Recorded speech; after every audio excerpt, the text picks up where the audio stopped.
Mayor naman ng Matag-Ub, Leyte at 13 iba pa ay nireklamo sa ombudsman. Kung bakit alamin natin mula sa Action Radio Tacloban, mula kay Aris 32, Jimmy Angay-Angay. Maupay ka agad, Jimmy.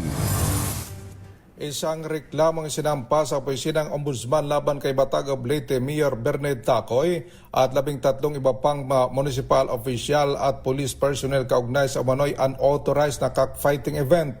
Ayon sa 38 pahinang affidavit complaint inihain ni Jennifer Torvillas at natanggap ng ombudsman noong Agosto 6, pinayagan umano ng 3 araw ang 3 arang special cockfighting activity noong Hunyo 11, 13 at 14 kahit wala umanong kinakailangang approval o clearance mula sa Philippine National Police.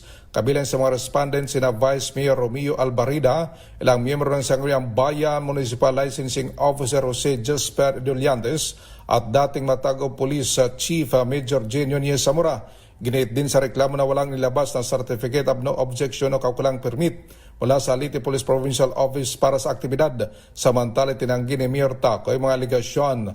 Aniya kompleto ang mga permit at clearance ng cockfighting event sa sinagawa at alinsunod sa batas. Tinawag din niya ang reklamo na harassment at politically motivated. Hiniling naman ng complainant sa ombudsman na imbestigahan ang usapin at tukuyin ang posibleng kriminal at administratibo na liability ng mga respondent.